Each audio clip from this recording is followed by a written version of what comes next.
Si me confirma, por favor, si es que se observa la pantalla. Sí, ingeniero, así está. No, muchas gracias. Bien. En primer lugar, nosotros tenemos que identificar qué significa la gestión de seguridad y salud ocupacionales. La gestión de seguridad y salud ocupacional sirve para prevenir accidentes y enfermedades profesionales. Los accidentes y enfermedades profesionales pueden originarse por factores físicos o también denominados las condiciones de seguridad. Esto hace referencia al buen estado de la maquinaria, buen estado de las instalaciones. Esto es estrictamente responsabilidad de la institución quien debe manejar pues estos estándares.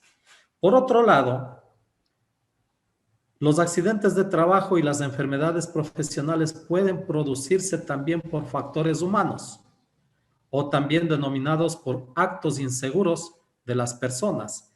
Esto es cuando no se obedecen las reglas o las disposiciones de seguridad y salud en el trabajo, pero esto debe también estar asociado a una adecuada capacitación de los riesgos propios de su actividad y también a manejar los factores personales inseguros. Es decir, que nosotros tenemos que tener un control de las enfermedades que normalmente acarrean las personas, como por ejemplo la diabetes, una pobre coordinación de movimientos,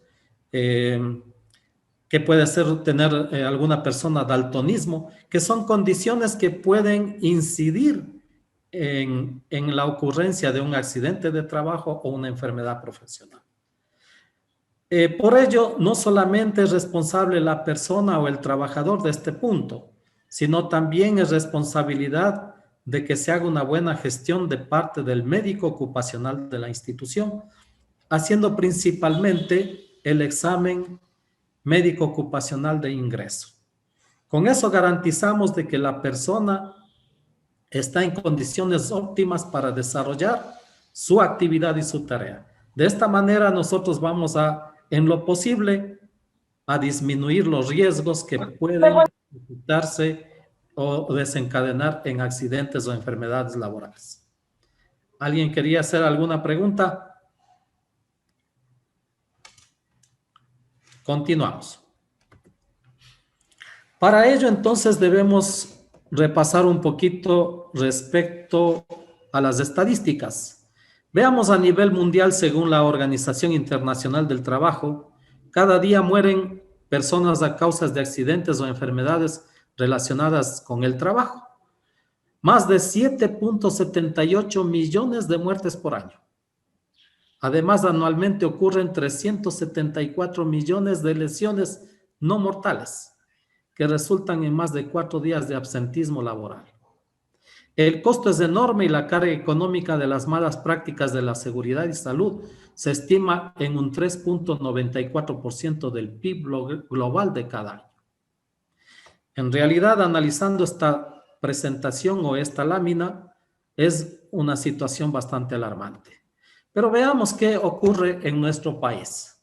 Según datos del IES, al año suceden 46 accidentes de trabajo y 5 enfermedades profesionales por cada 1,000 trabajadores.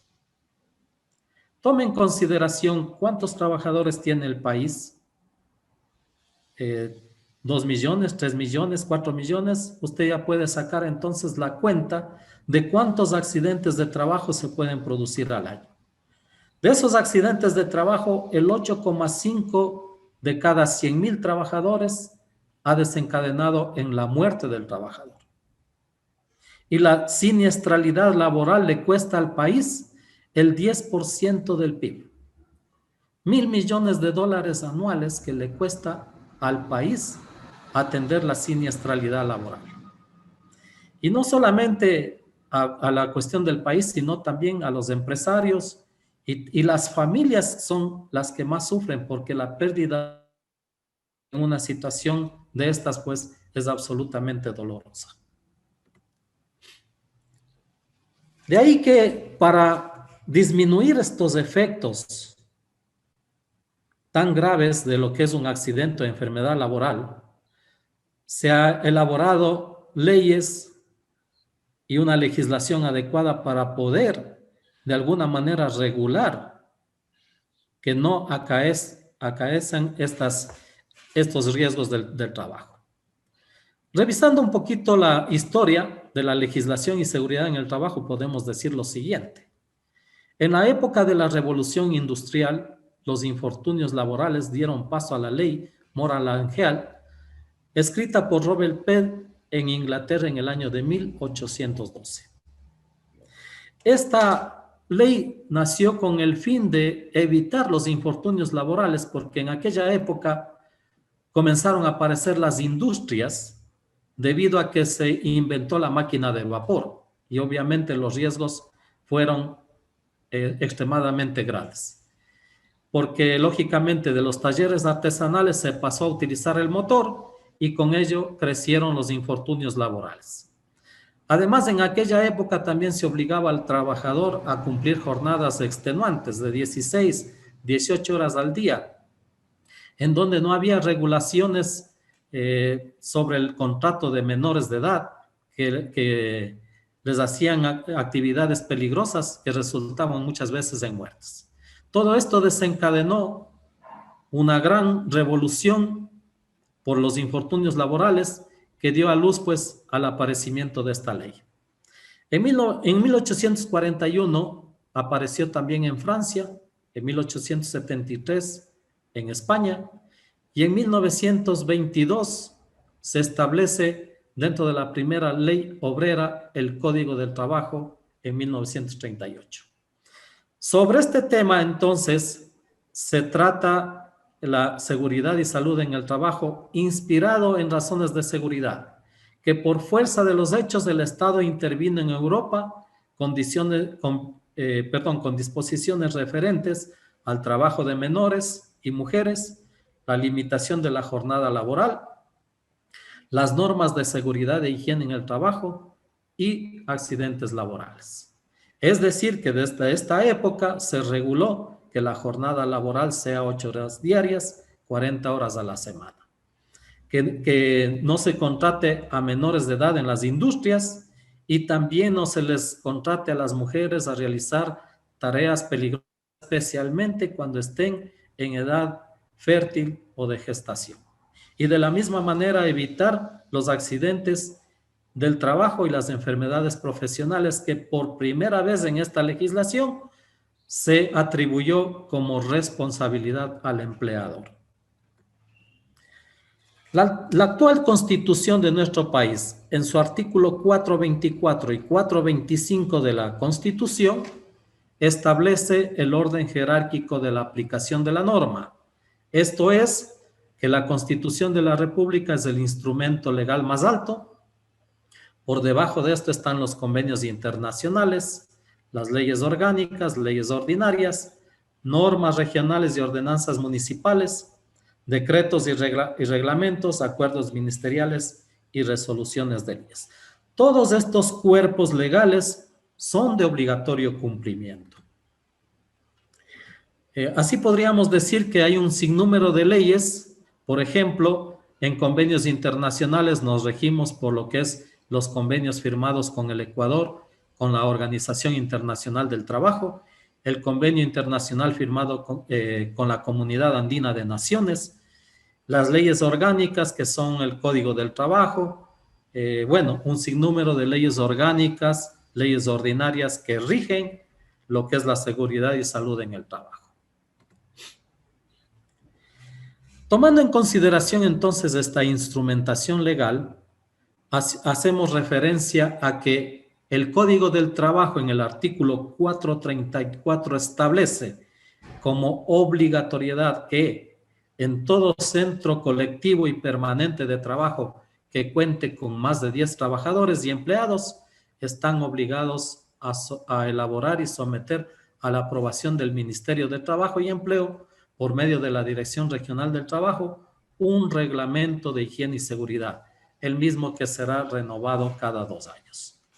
En cumplimiento entonces de la legislación aplicable, el Instituto José Chiriboga Grijalva ha elaborado un reglamento y ha sometido a la aprobación del Ministerio del Trabajo y ahora contamos entonces con un reglamento interno de higiene y seguridad en el trabajo aprobado por los organismos estatales como el Ministerio del Trabajo y que es de obligatorio cumplimiento para todos los funcionarios del instituto.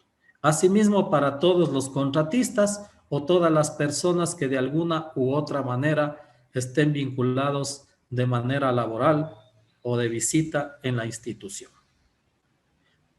Vuelvo entonces a hacer hincapié de que este reglamento es de estricto cumplimiento. Por ello requiere que nosotros cumplamos con este requisito de la socialización para indicar que este reglamento es de obligatorio cumplimiento. ¿Cómo está estructurado este reglamento? Este reglamento tiene algunos capítulos y dentro de esos capítulos voy a resaltar los más importantes que tienen que considerarse. Les invito a ustedes a que lean exhaustivamente el reglamento porque no todo se puede indicar en esta charla. Yo solamente me voy a centrar en señalar algunas situaciones importantes que tienen que tomarse en cuenta. Pero ello no significa que sea lo único. Por eso les sugiero y les conmino a que le demos una lectura profundizada, una lectura razonada sobre las normas que rigen a este reglamento interno de higiene y seguridad. En primera instancia, entonces encontramos nosotros la política. La política de seguridad y salud en el trabajo está estructurada tomando en consideración de que la seguridad y salud en el trabajo es un valor fundamental y que debe estar incorporado en todos los procesos que el instituto realice. Sabemos que el instituto, su actividad principal es la educación superior, pero entonces dentro de ese proceso, dentro de la actividad laboral, tiene que estar enmarcado de que ese proceso tiene que hacerse incorporando la seguridad y salud ocupacional en el proceso. Esto no es únicamente responsabilidad de las autoridades, sino es una responsabilidad de todos los que de alguna manera trabajamos en la institución. Por lo tanto, el instituto se compromete a desarrollar sus actividades en un entorno seguro y saludable, contribuyendo con su comportamiento responsable, activo y visible. Esto quiere decir, compañeros, de que cada uno de nosotros tiene que tener un comportamiento activo y visible para que la seguridad y salud en el trabajo se cumpla a cabalidad, para que ese entorno seguro no se vea alterado. Un ejemplo práctico de esto es, por ejemplo, decir que si yo encuentro un cable tendido en el piso, un cable eléctrico, ¿cuál es mi actitud responsable? Participar en que se siga manteniendo la seguridad, avisar a los responsables de que ese cable no esté ahí tendido, porque podría suscitarse un accidente de tipo eléctrico y entonces mi participación tiene que ser activa y visible. ¿Cómo? Ayudando a que ese riesgo se elimine. Por lo tanto, para que esto ocurra y se siga manteniendo un entorno seguro, todos nos comprometemos a cumplir y a hacer cumplir las normas de seguridad y salud en el trabajo. Asignar recursos humanos y tecnológicos y financieros. Prevenir los riesgos a través de la comunicación, participación oportunas. Realizar procedimientos seguros, procurar la mejora continua y actualizar esta política conforme los requerimientos. En el capítulo 1 del reglamento encontramos entonces las disposiciones reglamentarias.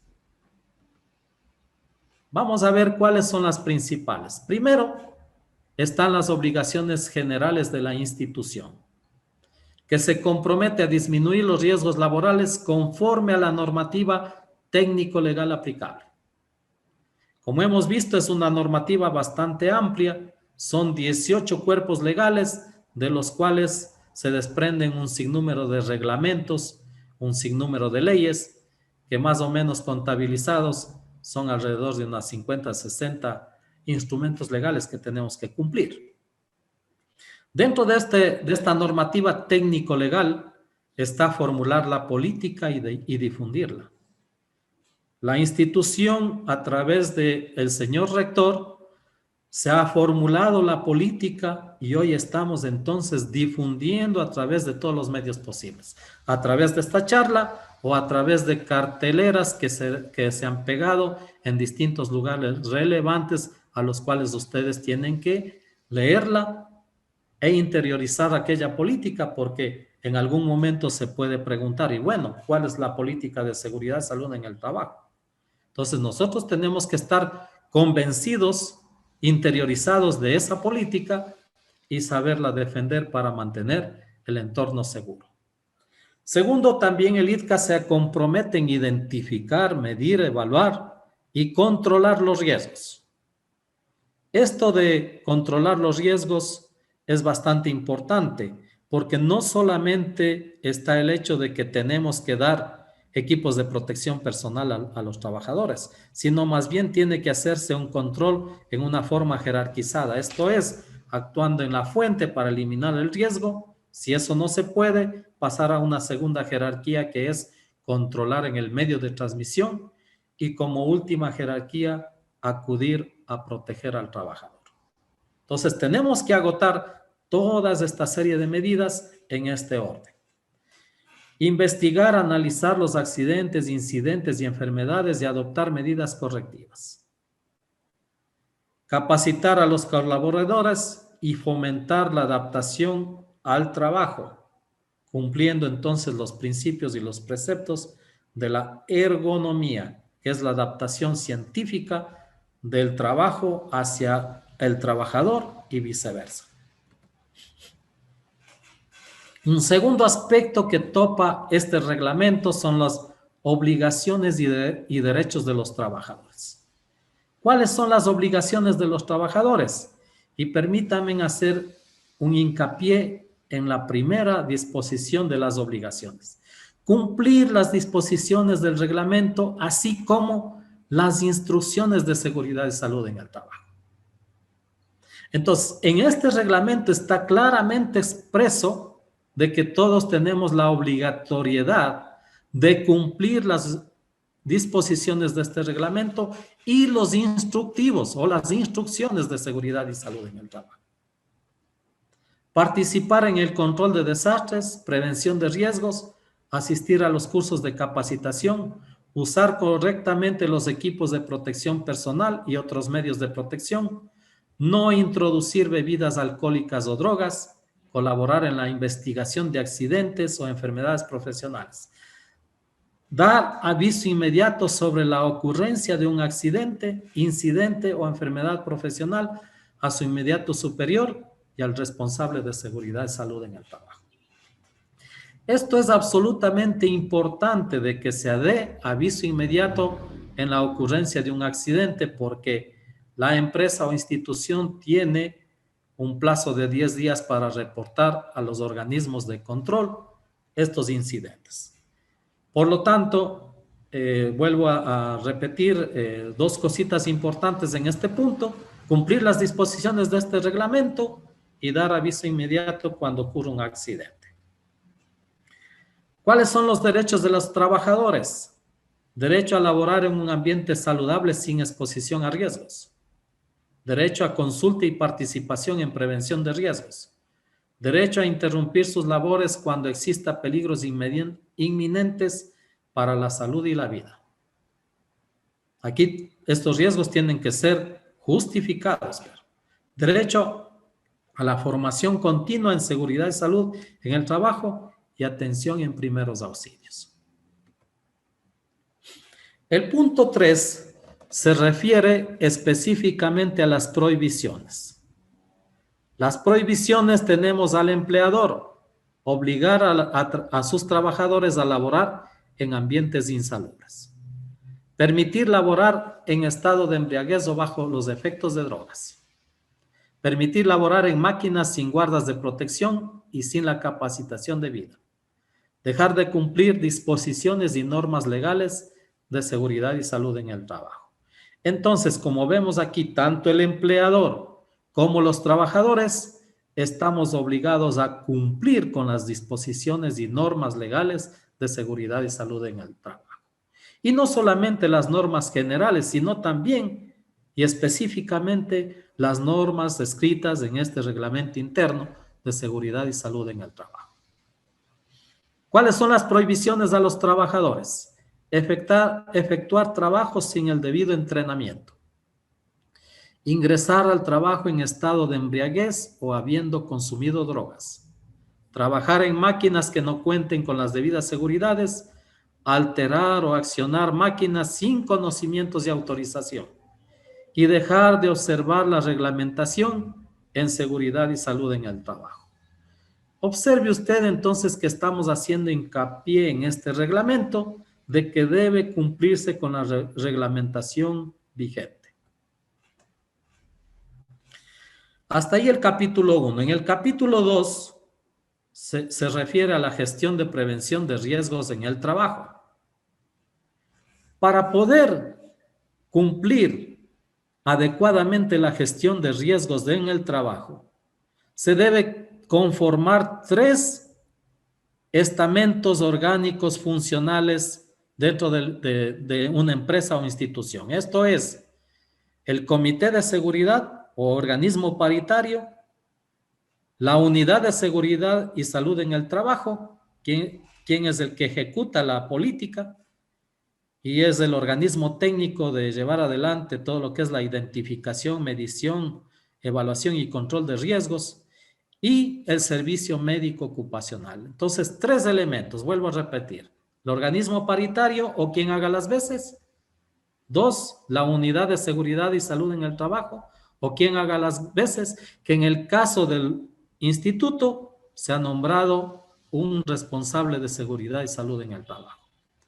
Y el servicio médico ocupacional liderado por un médico ocupacional. Esos 3 elementos son los encargados entonces de gestionar la prevención de riesgos en el instituto. ¿Cómo se va a conformar entonces el organismo paritario? Se organizará y registrará un comité de seguridad e higiene en el caso de superar la cifra de 15 trabajadores.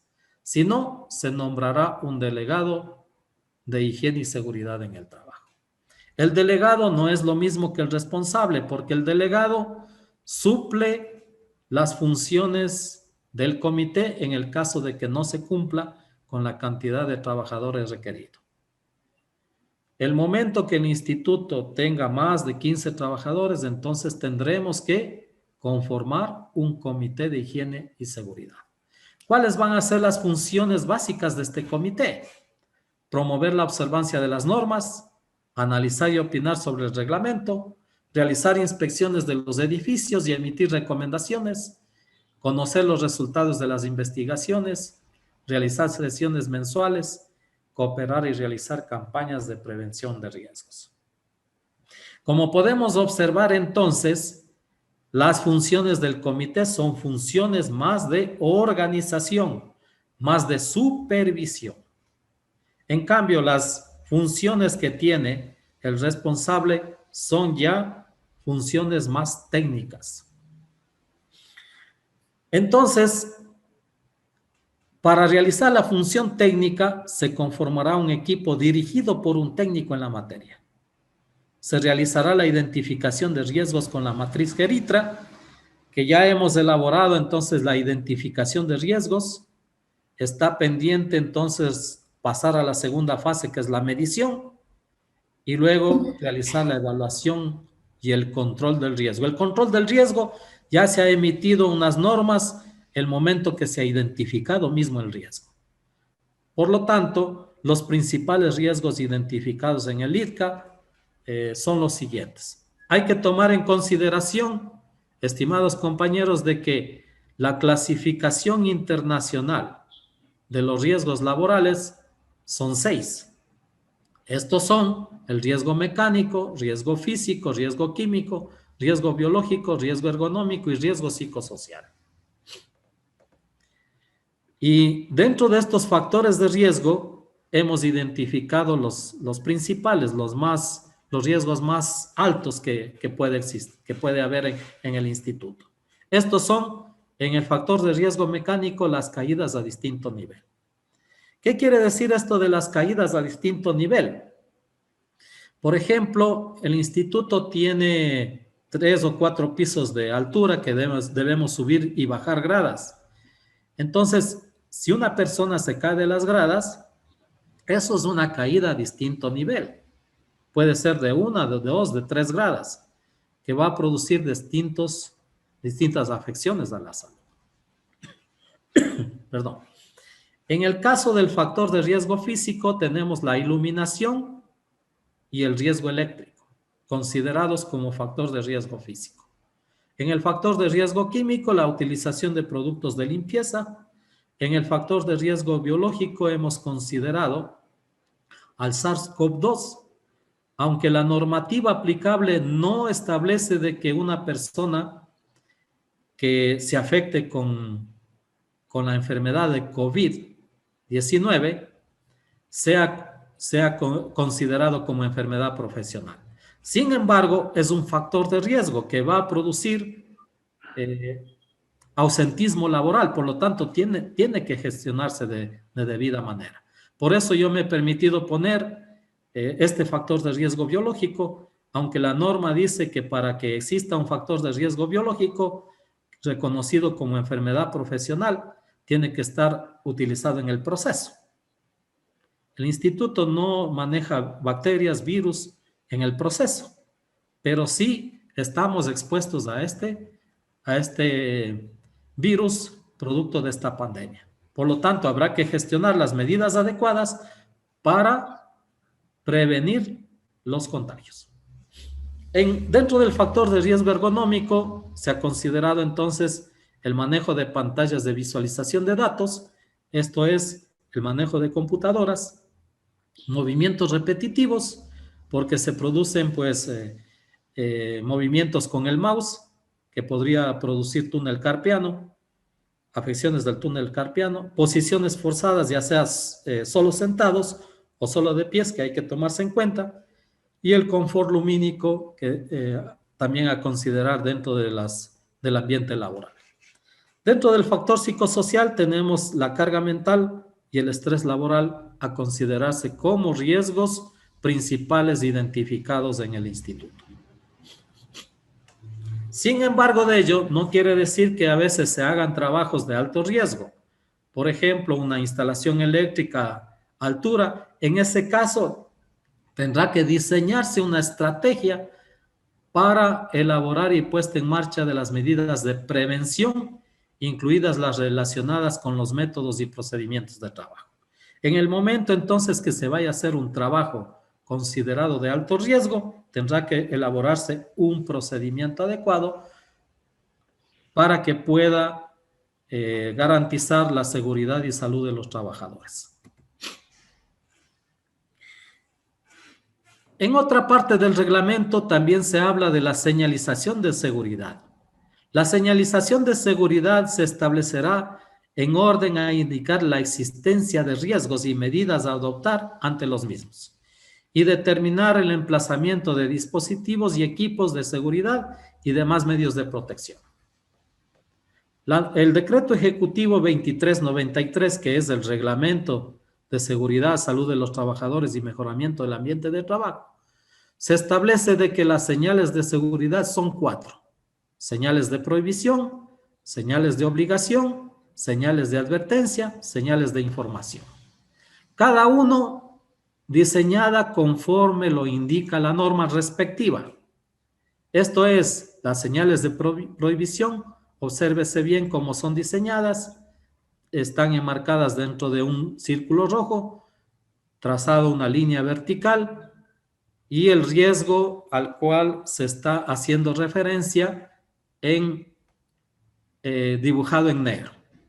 Entonces, ahí tenemos una señal de prohibición. Una señal de obligación es aquella que está enmarcado dentro de un círculo azul y se resalta la figura de la obligatoriedad. Ahí, por ejemplo, vemos el uso obligatorio de mascarilla, el uso obligatorio de guantes, el uso obligatorio de gafas de seguridad. Las señales de advertencia son señales que están diseñadas con un triángulo amarillo y la figura que se quiere advertir está dibujada en color negro. Las señales de información es característico, pues tenemos el verde que se utiliza para informar respecto a los primeros auxilios y cuáles son las vías o ruta de evacuación. Tómese muy en cuenta entonces la forma y también los colores utilizados de estas señales. La quinta parte del capítulo 2 se refiere a la prevención de amenazas naturales y riesgos antrópicos. El IDCA elaborará un plan de emergencias que consiste en un conjunto de normas y procedimientos generales destinados a prevenir y controlar de forma oportuna y adecuada las situaciones de riesgo en la empresa, derivados de incendios, accidentes mayores, desastres naturales y otras contingencias de fuerza mayor. Esto quiere decir entonces que este reglamento no es el único instrumento legal a manejarse dentro de la institución. El instituto también ha elaborado el plan de emergencias y contingencias. También entonces, como es un instrumento diseñado de seguridad y salud en el trabajo, es de obligatorio cumplimiento. Ahí nosotros hemos identificado algunos riesgos, como por ejemplo estar expuestos a erupciones volcánicas, a ceniza de los volcanes, estar expuesto a sismos, estar expuestos quizá a alguna inundación. Son riesgos que se han identificado y que pertenecen a la institución. Y a su debido tiempo entonces socializaremos lo que respecta al plan de emergencias y contingencias del instituto. También debe manejarse entonces documentos técnicos de higiene y seguridad. ¿Cuáles son estos documentos técnicos? Los planos generales del recinto laboral empresarial. Tómese en cuenta que estos planos están difundidos en una forma general. Cuando uno sube por las gradas del edificio, podemos encontrar nosotros el plano, cómo está distribuido los distintos ambientes. Esto nos va a ayudar en el caso de realizar un simulacro o en el caso de tener que realizar una evacuación del edificio. Los planos de las áreas de puestos de trabajo, los planos completos con los detalles de servicios y las rutas de evacuación deberán cumplir la normativa reglamentaria. El punto 7 se refiere a la gestión de la salud en el trabajo. El IDCA generará un programa de gestión de salud en el trabajo que será coordinado por el Servicio Médico de Empresa, dirigido por un médico ocupacional. ¿Y qué deberá hacer el médico ocupacional entonces? Los controles y exámenes médicos ocupacionales. De ingreso, cuando ingresa una persona a trabajar. Periódicos, es decir, exámenes anuales para ver cómo va la salud de los compañeros. De reingreso, si es que una persona vuelve a reingresar. Y de desvinculación si deja de prestar sus servicios. También la prestación en primeros auxilios, la protección del grupo de atención prioritaria en condiciones de vulnerabilidad, esto es mujeres o personas con discapacidades.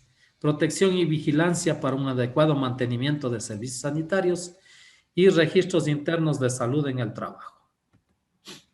El capítulo 3 hace referencia a los programas de prevención al uso y consumo de drogas en los espacios laborales. Tenemos 3 tipos de programas que deben gestionarse: el uso y consumo de drogas en espacios laborales, el programa de prevención de riesgos psicosociales y el programa de prevención del VIH-Sida. Son 3 programas prioritarios que la normativa nacional establece como obligatorios y que hemos recogido en este reglamento. El capítulo 4 hace referencia al registro, investigación y notificación de accidentes de trabajo, enfermedades profesionales e incidentes.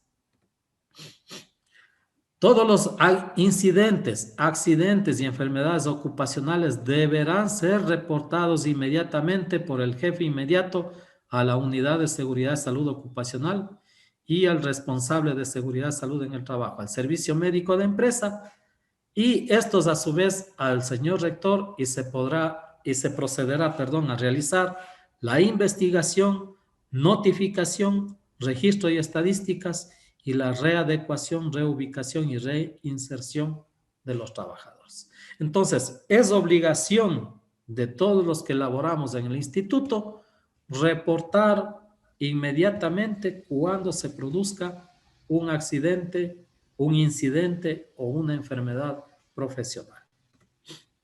El capítulo 5, relacionado sobre información, capacitación, certificación de competencias, entrenamiento en prevención de riesgos laborales.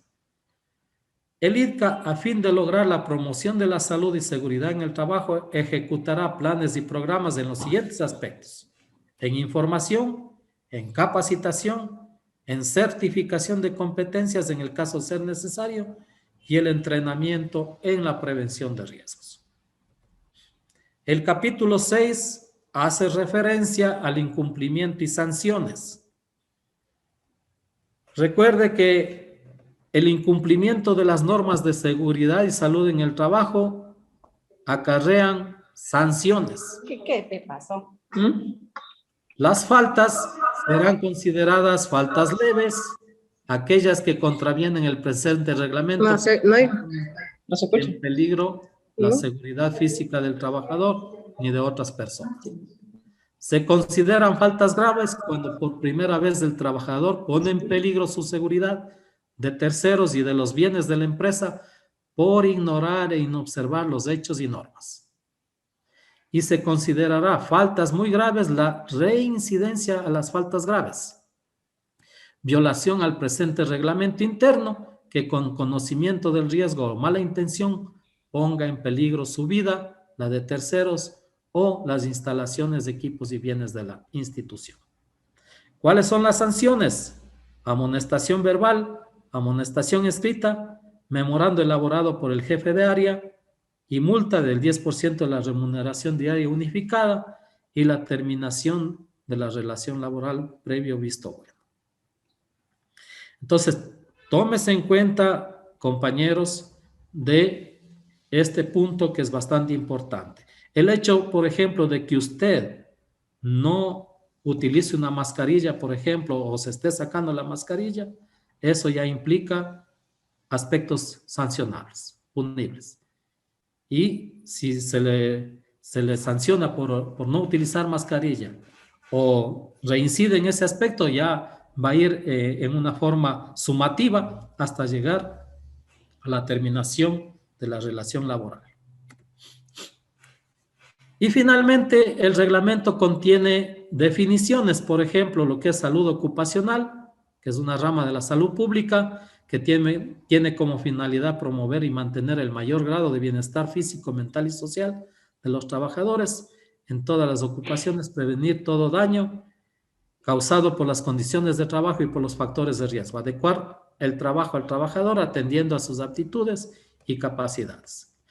Y bueno, yo solamente he puesto 2 definiciones, el reglamento tiene algunas otras más y me parece que me he quedado un poquito corto en las definiciones, porque a eso también habría que aumentarle la definición de lo que es accidente de trabajo y enfermedad profesional, considerando principalmente el artículo 348 del Código y el artículo 349 del Código del Trabajo, en donde están definidos estos 2 aspectos. Por lo tanto, yo les invito, compañeros, a leer, interiorizar de manera adecuada el reglamento para que podamos, pues, de esta manera profundizar y no caer en un incumplimiento de las normas de seguridad y salud en el trabajo. Muchas gracias por su atención. Muchas gracias, ingeniero. Vamos a darle paso a este momento a la psicóloga industrial Patricia Esparza, que nos va a ayudar con la evaluación como hemos tenido en las anteriores capacitaciones, una pequeña evaluación en Quizzes para poder revisar lo que hemos aprendido en esta tarde.